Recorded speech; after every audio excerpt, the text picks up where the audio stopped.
Olá, pessoal, bem-vindos novamente a mais um episódio do podcast CCM Conecta. Eu sou o Fred, da CCM, e a gente está gravando esses episódios aqui do congresso Brain, Behavior and Emotions, conhecido como BRAIN, aqui em Florianópolis, 2023.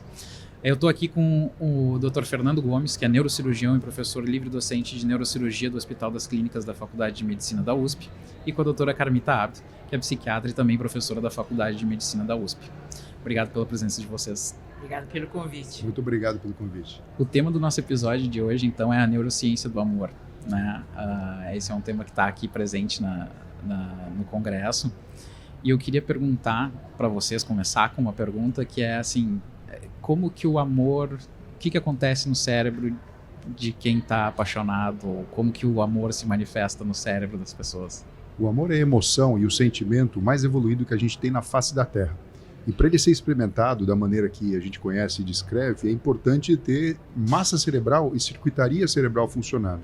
Nós temos neurotransmissores, hormônios e regiões do cérebro que, quando ativadas da forma correta e da forma com que ele se manifesta, a gente funciona até de uma maneira diferente em termos de comportamento. Então, por exemplo, uma pessoa apaixonada, na qual ela já tem um alvo romântico, ela tem a ativação de uma maneira diferente das amígdalas cerebrais. Então, em vez de sentir medo ou sentir raiva, ela consegue silenciar isso a ponto de permitir que a pessoa tenha uma certa proximidade, física inclusive, e é o que ela mais deseja. E também a gente tem o acionamento do circuito mesolímbico dopaminérgico, que é o circuito de recompensa cerebral, banhando essa estrutura com dopamina, que é um neurotransmissor, que provoca uma imensa satisfação. Então, é mais ou menos isso que acontece quando a gente está com o cérebro apaixonado. Então, pelo que o professor falou, se deduz que precisa estar com saúde para ter um amor bem resolvido, né? Na verdade, você precisa de ter os hormônios, os neurotransmissores trabalhando em harmonia. Porque, caso contrário, você vai ter outros tipos de sentimentos, né, professor? Que não exatamente o amor. Por exemplo, alguém que fique muito fixado, muito aficionado, no final das contas, por outra pessoa. Isso não necessariamente é amor, pode ser obsessão, né? Ou alguém que não consiga se ligar, não consiga fazer vínculo, também não vai conseguir amar, vai ter um pequeno interesse, muito temporário. Então, veja como a saúde, até nisso ela interfere, na nossa capacidade de ter sentimentos que acabem, como o professor disse, sendo de uma instância bastante superior. O sentimento mais nobre que nós podemos sentir. Eu fico escutando o que tu estava comentando e o teu complemento. Me dá a impressão que a gente está falando do amor, amor entre que tem atração física, né? Qual que é a diferença para o amor, por exemplo, de mãe e filho, ou enfim? Bom, existem diversas formas de se manifestar o amor, né? A gente está falando aqui de fato da maneira do estabelecimento de um par romântico.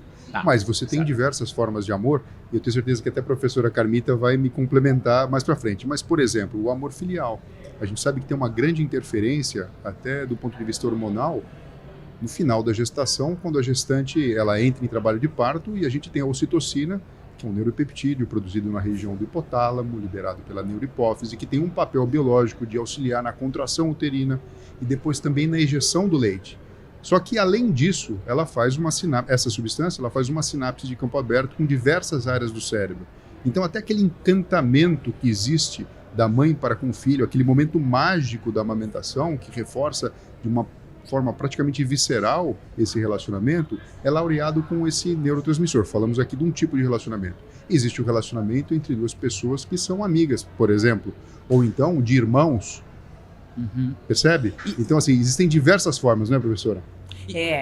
Assim, do que nós estamos falando? Nós estamos falando da ocitocina, que é essa substância que a mulher acaba tendo na sua circulação. Assim que ela acaba de dar à luz, o útero começa a se contrair e, a partir daí, a ocitocina é lançada na circulação. Ela é exausta, exaurida, acabada daquele trabalho de parto, recebe o bebê no seu colo, né? Antes que ele chegue, ela não sossega, e a partir daí começa a desenvolver um vínculo, agora no mundo externo, diferente daquele que acontecia quando o bebê estava na barriga dessa mulher, no útero mais propriamente colocando, né? Então veja que importância que tem esse neuropeptídeo ao longo da vida de uma pessoa.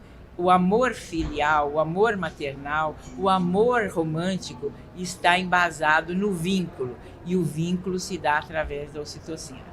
Mas no cérebro, os amores do par romântico e uma coisa mais, sei lá, fraternal, eles são diferentes ou não? O que acontece no teu cérebro é meio que a mesma coisa? Quando existe um relacionamento entre duas pessoas, independente de gênero ou de opção sexual, a ativação do circuito do prazer motivada pela prática de carícias íntimas, intimidade, aqui eu me refiro ao sexo mesmo, ao orgasmo, as coisas ficam um pouco diferentes, porque você tem um elemento a mais que acaba sendo uma porta de entrada para a formação de um vínculo com uma pessoa externa, do qual você não tem uma afinidade genética e biológica pré-estabelecida anteriormente. Então, são estruturas diferentes. Você até pode ter o acionamento do circuito de recompensa cerebral quando, de repente, você está presenciando o seu filho ou sua filha na formatura, ou então ficando feliz na primeira vez que fica de pezinho e começa a andar, mas é diferente em termos de intensidade e de liberação de substâncias numa situação, por exemplo, da experiência de um clímax numa relação sexual. Eu sempre tenho essa curiosidade, porque amor é difícil saber, não tem um maior que o outro, eu imagino, mas são amores e tem muitas coisas parecidas, mas também tem muitas coisas diferentes. E claro, assim... Agora, tem uma coisa interessante, eu vou até pedir a palavra para pedir que a professora explique para a gente. Os tipos de amor, né? Então, o eros, o ágape, né? O filia, que eu acho que vem de encontro com o entendimento do software, né? Disso tudo, talvez não tanto do hardware, mas que faz muito sentido, né? Das formas que as pessoas amam. É verdade, não tem uma única definição de amor, né? Já os gregos falavam sobre isso. E como o professor mencionou, filia. Tem gente que se liga a outra pessoa por amizade e não consegue desenvolver algo diferente disso. E a amizade não inclui, muitas vezes, o desejo sexual. Então, eu estou com alguém que eu amo profundamente, mas que eu não desejo. Ou você pode estabelecer um vínculo, ágape, eu quero cuidar de você, eu quero te proteger, eu quero te fazer livre de todo o mal que há no mundo. Então, de novo, cadê o desejo? Mas o eros, esse é o amor que deseja, que quer um vínculo carnal, que quer uma conjunção com a outra pessoa. Nem todos vão desenvolver o mesmo tipo de vínculo com todas as pessoas. Você pode, um belo dia, ter namorado alguém que te inspirou a ser protetor. E, de repente, uma outra pessoa te inspirou a ser alguém que troca muitas conversas, tem um papo delicioso, você passa horas conversando, mas não tem nada que te mobilize a ir para a cama com aquela pessoa. Mas você continua procurando. E um belo dia, agora sim, eu encontrei a minha alma gêmea? Não, né? Eu encontrei a pessoa com quem eu quero realizar uma relação de muito entusiasmo.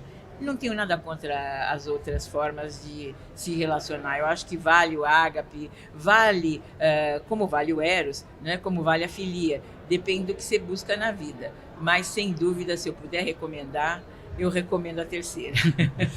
Uma pergunta, então. Quando a gente tem um relacionamento, principalmente relacionamento longo, a gente pode passar por todos esses amores ou sempre tem um que é predominante, independente da fase? A gente tem fases, né? Então, existe um momento inicial, vamos botar como ponto de partida a discussão a partir do momento da puberdade, entendendo que o cérebro humano fica pronto por volta dos 21 anos de idade, com tudo funcionando. Existe um momento que você percebe que alguma coisa mudou na sua vida e você definitivamente tem atração por outras pessoas, de uma maneira diferente do que você sentia antes. O que acontece? No momento inicial, você tem a modulação sendo executada por hormônios, principalmente a testosterona, estrógeno também no caso das mulheres, atuando numa área específica do cérebro chamada amígdala cerebral, que basicamente é o mesmo circuito do medo e da raiva, só que de uma forma diferente. O amor acaba provocando essa sensação, essa euforia, só que ele não tem nenhum dano em potencial que possa se apresentar pela frente. Depois disso, quando você entra na fase da paixão propriamente dita, no qual existe troca de carícias intensas, existe o acionamento do circuito cerebral do prazer através da própria satisfação pessoal e do ato sexual e das carícias com a intimidade e significado, isso é potencializado, e aí então outras substâncias entram na jogada, a serotonina fica um pouco mais baixa nos seus circuitos, e com isso você tende a ficar realmente muito focado só naquela pessoa, de uma forma muito intensa, noradrenalina, adrenalina, te dando muita energia e vontade de viver tudo aquilo, e depois de um tempo, que geralmente dura aí 6 meses a 2 anos, em média para a população, você migra historicamente, em conjunto, e talvez de uma forma simétrica, que é o que todo mundo gostaria, né, ou pelo menos equilibrada, com o seu parceiro ou sua parceira, para a fase do amor romântico, onde outras substâncias, e principalmente a ocitocina e a vasopressina, passam a desempenhar papéis importantes nessas áreas cerebrais, trazendo um pouco mais de calma, tranquilidade, talvez menos ciúmes, mais segurança, e é uma fase que faz bem para o coração e faz bem para a saúde do corpo físico e da mente também. E aí é o que todo mundo deseja, que isso possa durar para sempre, ou que pelo menos tenha um significado e um sentido comum, sem deixar mágoa, sem deixar aresta, sem deixar nenhum problema para trás, caso o relacionamento ele tenha, na verdade, chegado ao término. Não, mas e se eu tenho um relacionamento, eu passei esses primeiros 2 anos, e em algum momento o Eros sumiu. Isso sempre é alguma coisa do tipo assim, irreparável no sentido de quando acontece é necessariamente ruim, ou eu posso estar casado há 50 anos com alguém, eu sei lá, tô com não sei quantos anos, 70, 80 anos, às vezes menos, 60, e o desejo sexual passa a não ser uma coisa presente e não se faz mais. Uhum.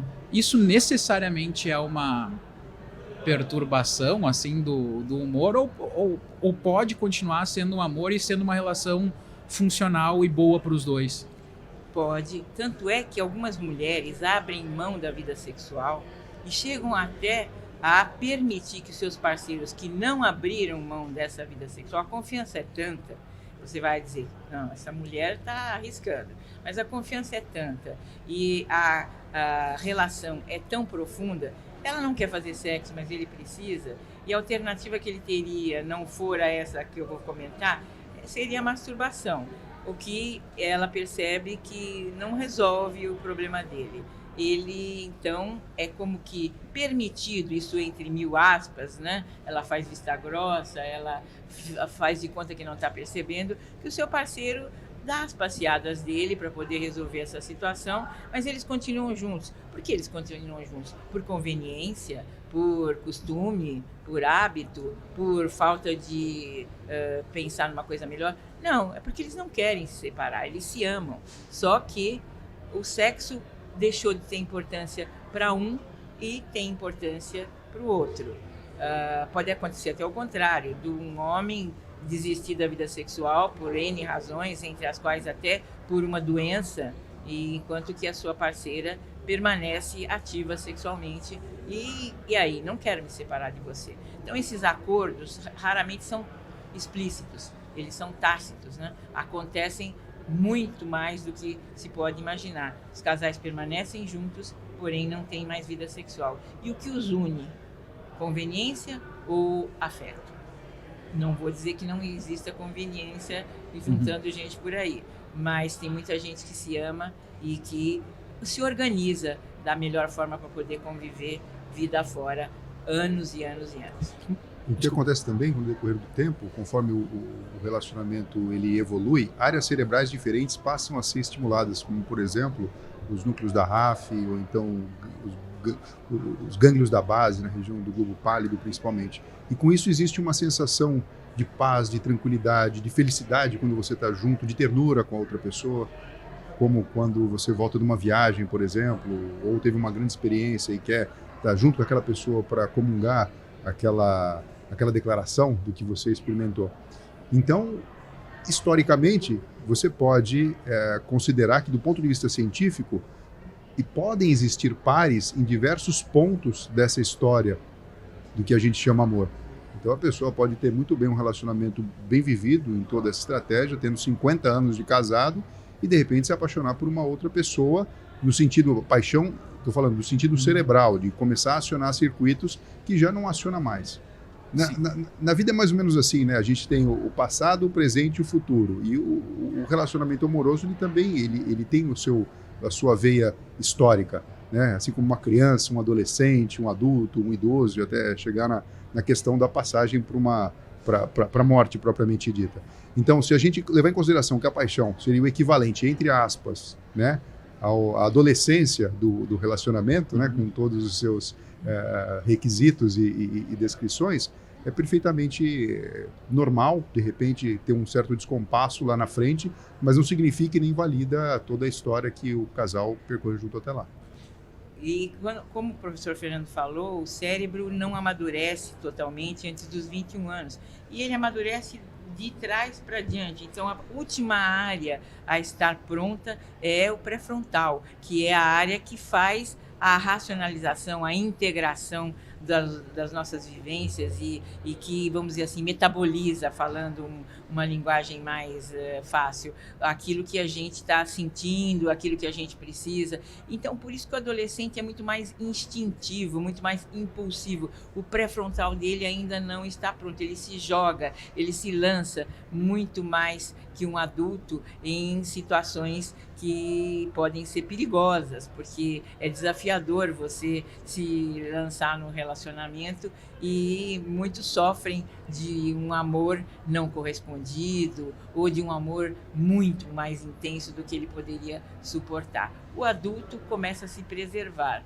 mas há pessoas que jamais usam o pré-frontal e que se lançam repetidamente porque aquela energia, aquela adrenalina, como a população fala, é muito importante. Das coisas que vocês falaram, eu fiquei com duas coisas na cabeça, assim. Primeiro, quando tu comentou ali que existe um acordo, que não é bem um acordo, mas no final é cheio de aspas, que é tácito, né? Assim, eu aceito que, como eu abri mão do sexo, eu aceito que, com a discrição necessária e sem mudar muito o dia a dia, que se dê uma passeada, tanto os homens quanto as mulheres. O sexo dentro do relacionamento, ele é um componente importante, né? Enfim, ele tem a sua importância, mais ou menos, dependendo do casal. Mas quando esse indivíduo vai buscar o sexo fora daquela relação conjugal, ele não corre o risco de desenvolver uma segunda paixão e aquilo lá deixar de ser, de valer a pena, ou enfim? Você falou uma coisa muito importante, mas aí eu te contraponho. Mas e o risco de viver uma relação sem graça, morna, em que a pessoa está ali infeliz, insatisfeita, incompleta? O risco existe, né? Você pode ser abandonado porque encontrei alguém melhor ou mais interessante nesse momento, ou você pode ser abandonado porque isso aqui está muito chato, né? Isso aqui está muito sem graça. Então, de repente, você abre mão para não perder. Tudo isso são composições. Quando as pessoas são inteligentes e elas são equilibradas, elas conseguem fazer esse jogo, correndo riscos, conscientes do risco que estão correndo. Mas nem é sempre assim. Você tocou num ponto muito importante. O ciúme pode ser, por exemplo, uma situação que inviabiliza isso que eu acabei de falar. Não dá, eu sou muito ciumenta, eu não suporto que ele olhe para o lado. Imagine que ele tem uma vida sexual da qual eu não participe. Não, jamais. Não, e acabou, né? Aí eu não sei se ele fica, ou se ele vai embora exatamente por conta de que ele precisa viver aquilo que ele está precisando. Então, não sei, né? É preciso ter muito equilíbrio, muita capacidade de prever as consequências de cada um dos nossos atos, mas não tiro de você a razão. É um desafio. E agora, né? A gente sabe que quando a pessoa está apaixonada, isso acaba sendo o risco de acontecer, é disso que a gente está falando, a paixão ela é única. A paixão é para uma pessoa. Eu não conheço ninguém até hoje que falou que conseguiu se apaixonar da mesma maneira por duas pessoas ao mesmo tempo. Por isso que eu acho, por exemplo, desafiador, estou jogando um pouco de pimenta aqui na nossa conversa, a constituição, por exemplo, de um trisal. É difícil. É difícil você imaginar, porque essa terceira pessoa que entraria no relacionamento, ela entraria então valendo menos, com menos ficha, seria tipo um café com leite? Talvez isso não seria muito honesto nem saudável. Eu nem vou falar o que eu acho disso, porque eu tenho...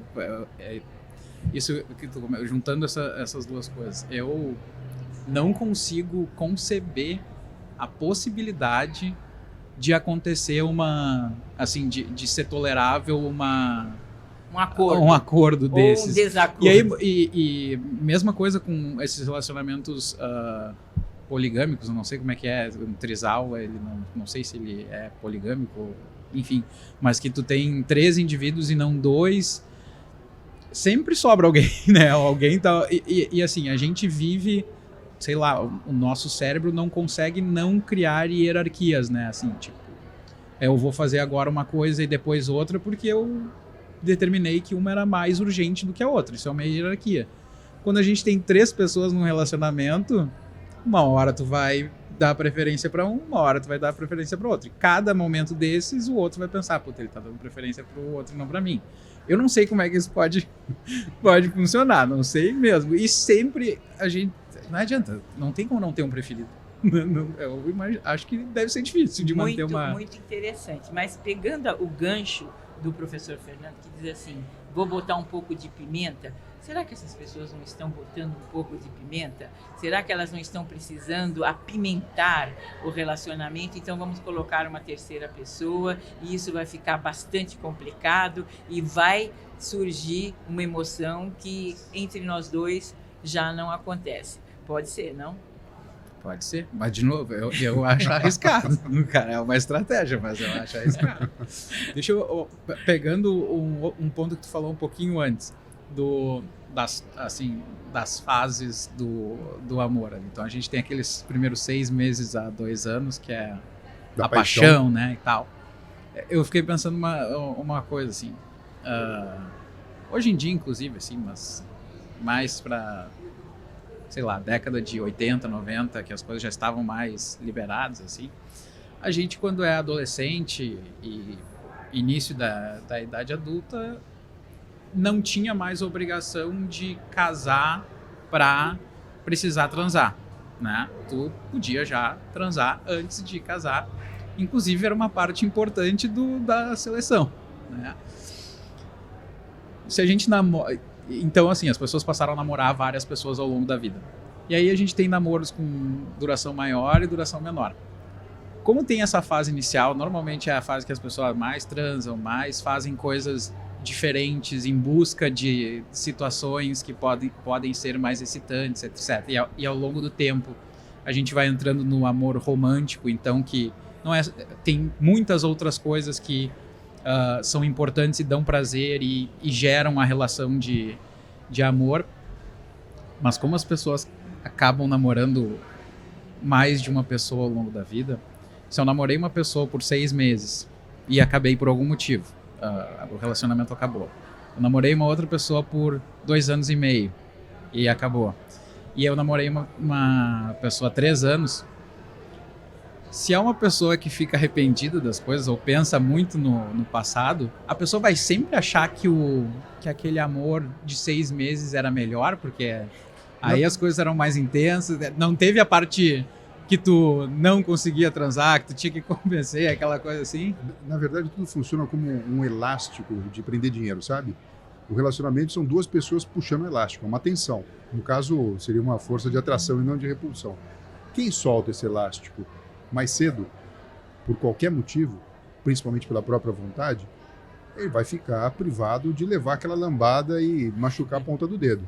Então, essa pessoa ela não passa por todas as fases do relacionamento da maneira intensa como o outro, que provavelmente viveu a paixão, ou está vivendo a paixão, ou o romance, e depois vive uma fase de desilusão do término, que é equivalente a um luto. Da mesma maneira que a paixão dura 6 meses a 2 anos, um luto ele tem mais ou menos esse tempo também de duração. Mas não significa que os 2 vão viver exatamente isso. Porque se o outro de cara já emenda um outro relacionamento, não sei se você me entende, faz um overlap de situações, ele não tem nem tempo, do ponto de vista estrutural do cérebro, de deixar aquela coisa acabar se maturando. Então, assim, essa poligamia sequencial, não simultânea, ela pode, na verdade, trazer diversas derivações. A gente começa de um modelo simples para explicar e, na verdade, a humanidade ela joga com muito mais do que 2 dados, né? E assim, né? Quem sabe é uma defesa que a pessoa está usando ao dizer aquele relacionamento que eu deixei lá atrás nunca deveria ter deixado, porque aquilo sim era bom. Eu me isento de ter responsabilidade em todos os outros que eu não consegui realizar. Aquele ali eu me realizaria, não devia nunca ter saído de lá. É uma forma de você entender ou explicar a vida como ela se pautou. Porém, né, tudo é importante na nossa vida, tudo vale, tudo são experiências. Se você viveu muitos amores sequenciais, simultâneos, ou se você não viveu nenhum, alguma coisa tem a ver com o seu perfil, sem dúvida, não só com o perfil das pessoas com quem você se encontrou. Agora, não vamos lamentar, eu acho que o importante é a gente procurar tirar das experiências que vivemos aquilo que elas nos trouxeram de bom, porque senão nós vamos sempre estar cobrando da vida aquilo que a vida não nos deu, e a vida não nos dá tudo. Se eu tive algo, foi porque eu escolhi perder uma outra coisa que eu acabei não conseguindo conciliar com o que foi escolhido. Aquilo que o doutor comentou de... É difícil estar apaixonado, sei lá, raro talvez, ou impossível, estar apaixonado por 2 pessoas ao mesmo tempo. Tem uma questão neuropsicológica envolvida no processo, né? A paixão, ela implica num hiperfoco. Uhum. Então, assim, você até pode falar, não, eu estou amando 2 pessoas, por exemplo, numa situação como essa a gente falou do trisal, alguma coisa assim. Não, você está amando aquela situação. Uhum. Mas se a gente está falando de realmente um relacionamento romântico com uma outra pessoa, como você mesmo disse, sempre vai ter um preferido. Pode ser por qualquer motivo. Esse aqui é melhor de cama, esse aqui é melhor de papo, né? Esse aqui é melhor de aconchego. Mas tudo bem, dependendo da sua demanda interna ou externa no momento, você vai procurar, na verdade, e acabar naturalmente elencando quem é o seu alvo da paixão. Mas assim, o hiperfoco, né? Tu não consegue amar. É difícil de tu amar 2 pessoas ao mesmo tempo. Mas quando tu distribui uma relação ao longo do tempo, então tu tem o início, a paixão, entra no amor romântico, e depois qualquer, tem mais tem um amor companheiro, né? Mas se a gente faz um overlap, assim, o final de uma e início de outra. Não, você pode estar experimentando um amor romântico com uma pessoa, como aquele exemplo que a professora nos deu, e de repente, junto com essa não invalidando essa realidade, esse relacionamento, experimentar uma paixão com uma outra pessoa.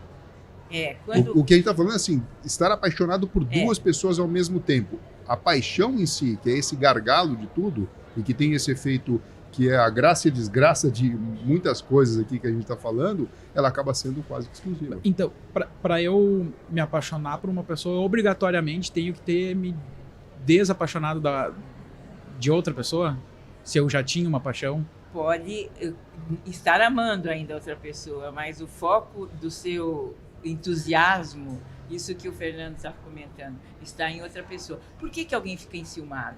Por que alguém quer morrer, né? Quando fica sabendo que a pessoa que é o foco dela já não a tem mais como foco? Exatamente por conta de que se dá conta de que a paixão não está mais comigo. Já está em outra pessoa. A bola passou para outro pé, né? Eu sempre acho as últimas décadas trouxeram uma mudança de comportamento muito grande.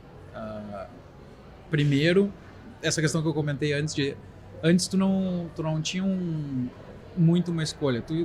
Era aquilo ali, casou e dali para frente. Em determinado momento foi possível se divorciar, isso não era possível, né? E em seguida a gente foi se normalizando assim na sociedade o fato de que tu pode ter várias experiências até que tu escolha de fato, depois de ter passado algumas experiências, com quem tu decide ficar pro resto da vida, porque antes era assim. Mas isso é que nem jogo de futebol. Você pode chegar no último minuto do segundo tempo e decidir ficar o resto da vida, dos 82 até os 90 anos de idade. Claro, mas eu fiz dei essas situações porque a minha grande curiosidade mesmo é como é que as pessoas decidem, tipo, eu vou me separar, eu vou encerrar o relacionamento que eu tenho para começar outro. Por isso que eu perguntei assim, tu precisa parar de amar uma pessoa para começar a amar outra, que vai implicar assim, tu não consegue sair de um relacionamento com outro no meio, mas não deve ser isso, porque isso de fato acontece com muita frequência. Ou um dos dois não é mais amor mesmo. É a minha dúvida. Com todas essas experiências... Eu acho que quando a dor é maior do que lidar com esses conflitos, a mudança acontece. E a gente não pode esquecer que estamos falando de duas pessoas. O que está acontecendo com uma não necessariamente está acontecendo com a outra. Às vezes eu quero que você me licencie para eu só ir lá um pouquinho, viver isso que eu estou precisando, eu sei que isso vai acabar, eu tenho uma intuição... Tem gente que chama isso de Vale Night. Né? Vai acabar, mas a outra pessoa não. Para mim, acabou. Não tem essa, ou você resolve isso agora, ou para mim acabou. E aí, pode ser mesmo que ambos fiquem profundamente infelizes em função de uma falta de condição de administrar aquela diferença que era momentânea. Mas também não deixo de lembrar que as mágoas ficam e a relação nunca mais vai ter a mesma categoria, não que seja pior, nunca mais vai ser igual a como era antes, vai estar crescida dessa condição de desigualdade de ideias, o casal se desestabilizou, ainda que por um momento. Vai voltar a se estabilizar? Até pode, mas em outras bases. Né? Porque na verdade o que a gente está discutindo aqui é a cereja do bolo, né? É o creme de la creme. Talvez se fosse a primeira história romântica fica mais fácil, mas existem camadas mais profundas. Tem uma coisa chamada vida real, né? Te acorda, dorme, tem necessidades fisiológicas, tem conta para pagar. Aí você começa a misturar com outros elementos, como por exemplo prole, filhos, enfim, preocupações, responsabilidades, né, que vão crescendo não na mesma proporção do que a liberdade de, por exemplo, se divorciar e ter um próximo relacionamento. Então, assim, eu acho que o futuro dessa conversa, talvez, depois da gente discutir a organização da família na sociedade, dos modelos de relacionamento e da família mosaico. Quando você começa a juntar filhos de relacionamentos diferentes, a responsabilidade, obviamente, ela existe dos mais velhos para com a próxima geração, com as crianças, mas a gente começa a temperar coisas que, de repente, não estavam nessa conta, porque a gente está falando só da cerejinha do bolo, né? E tem várias camadas embaixo que são fundamentais para que essa cereja exista lá em cima e a gente possa estar falando sobre isso. Eu ia fazer uma pergunta de um jeito, mas eu decidi trocar um pouco. Vou ser bem clichê, mas depois a gente entra um pouquinho mais no detalhe, mas...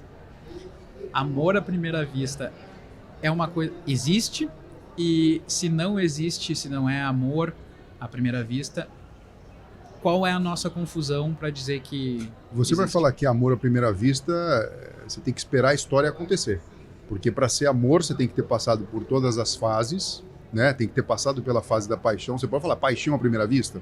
Eu concordo com você, mas para falar amor, você tem que ter uma história romântica e ter um tempo, na verdade, de contato e de convívio, né? Em termos da acepção da palavra.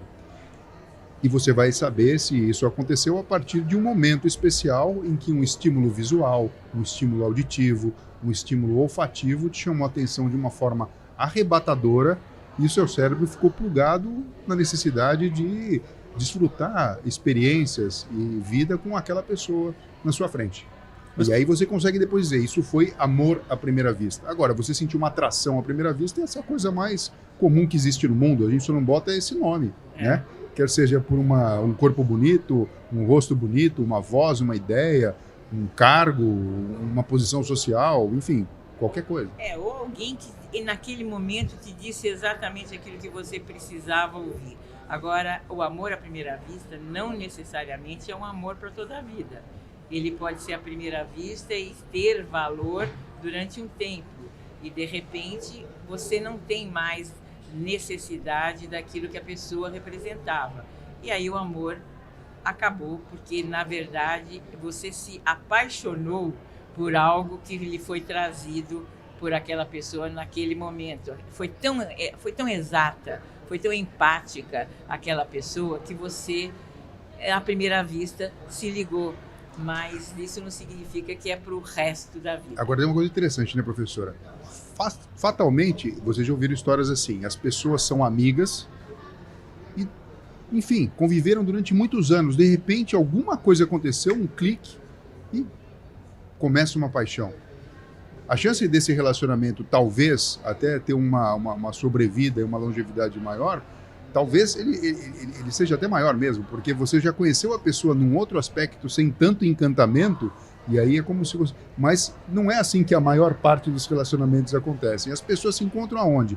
No trabalho, na escola, na academia, hoje em dia pela internet, né? Então a dica básica aqui para todo mundo, a gente precisa se relacionar, porque talvez a mulher da sua vida esteja em algum lugar aqui perto, né? Até próximo do seu raio de ação, né?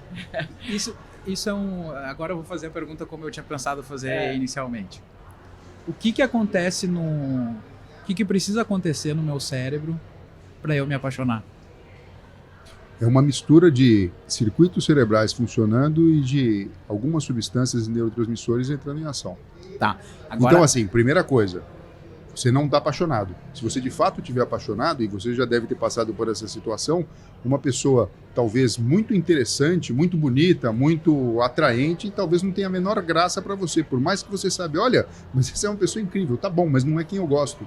E você fala, passa, e você olha, você não consegue ver rosto, você não vê corpo, você só vê poste na sua frente, porque isso é estar apaixonado. Eu faço um parênteses aqui. Acho interessante que muitas pessoas dizem, eu nunca me apaixonei, não sei o que é isso, não consigo me apaixonar. E aí eu me pergunto, qual que é a tua disposição para?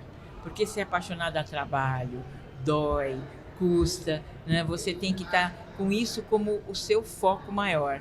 Você não pode estar preocupado que você quer uma carreira, que você quer algo que está fora daquele intercâmbio seu com aquela pessoa ou com qualquer pessoa desse mundo. Então, apaixonar-se, por mais que às vezes as pessoas digam, eu não sei como me apaixonei, eu não estava nem esperando. Estava assim, você aqui não sabia. Eu fiz essa pergunta do que muda no cérebro, porque essa situação que tu comentou agora de a pessoa se conhece há muito tempo, sei lá, tem uma amizade ou enfim, algum relacionamento já há bastante tempo, e em algum momento vira um amor ou uma paixão, né? Vou, sei lá, dar... Eu não sei dar um exemplo muito bom, talvez... Não, exemplo de pessoas conhecidas, Luciano Huck e Angélica. Eles tinham um relacionamento de amizade e depois de um certo tempo aconteceu isso que a gente está falando, se apaixonaram e tem uma vida dois. O que muda pra gente ser amigo e daqui a pouco querer se pegar?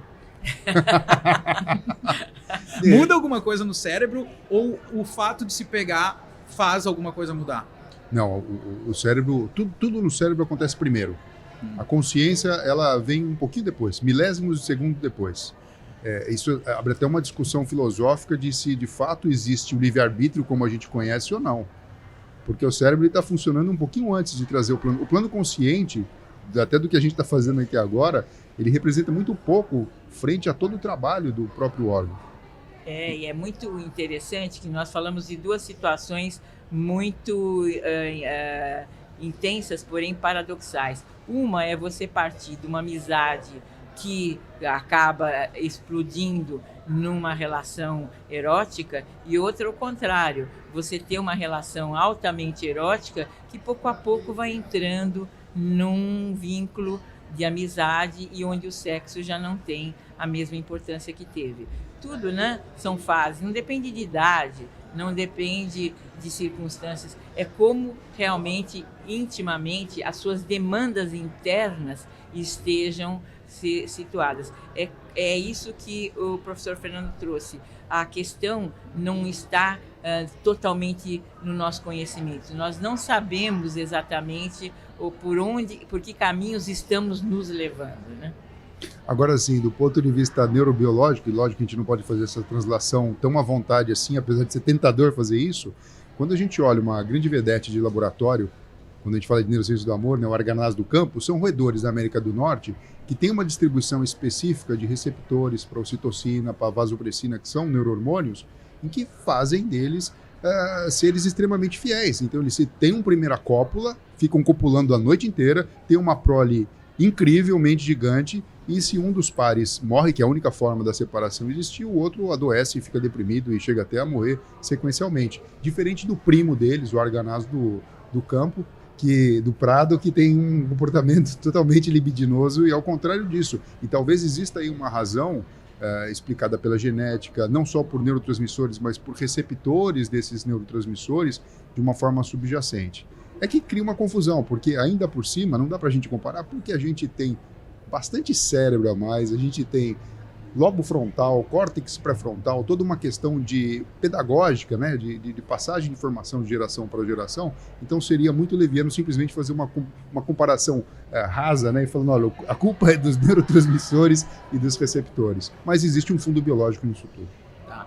E já que a gente já está mais ou menos se encaminhando para o final, os humanos conseguem viver numa sociedade que não seja monogâmica? Ou eles vão sempre ter uma relação preferencial? Tem alguma coisa no nosso cérebro que faz existir a preferência ou como acontecer muito mais relações monogâmicas do que poligâmicas? Ou não? O que a gente sabe é que, assim, primeira coisa, o ser humano é um bicho gregário, né? A gente anda junto. Se você for pegar a biologia mais primitiva ainda, nós somos homeotermos. Então o amor é uma coisa quente, o amor é de estar perto, né? É de dividir calor. Então é natural que a gente tenha essa atração por pessoas. Uhum. Né? Agora, explicando tudo isso que a gente falou dos circuitos, dos neurotransmissores, né? Entendendo uma história evolutiva, é de se esperar que sempre exista uma busca íntima frente à existência de uma pergunta que a gente não tem a resposta, né? O que acontece quando eu vou morrer? Então, existe uma angústia interna no ser humano, da solidão, da possibilidade do término, que é um pouco abrandada com a formação num par romântico. Então, a tendência é, de fato, você se tem a predisposição genética, psíquica, neurohormonal a isso, sempre está, na verdade, participando ou estando dentro de um contexto que te leve à formação de um par. Eu vou fazer uma provocação aqui. Será que existe alguém que seja de fato poligâmico ou será que nós somos monogâmicos, ainda que sequenciais? Tem sempre alguém que você elege, por mais que você tenha a possibilidade de estar com N pessoas. Você vai pensar em alguém, você vai estar focado numa pessoa no momento mais desafiador, mais perigoso ou mais feliz da sua vida. Tem alguém com quem você vai querer estar e com quem você vai querer compartilhar aquele momento de dor ou de felicidade. E apesar de ter N pessoas à sua disposição, de forma permitida ou clandestina, você terá uma escolha que será também naquele momento. Eu tenho uma teoria que é óbvio que é minha e limitada pela minha ignorância, obviamente, mas eu acho que não é possível não ser monogâmico, a não ser que as pessoas sejam incapazes de amar. Se uma pessoa da sociedade consegue se apaixonar, já não tem mais como ser uma sociedade poligâmica, porque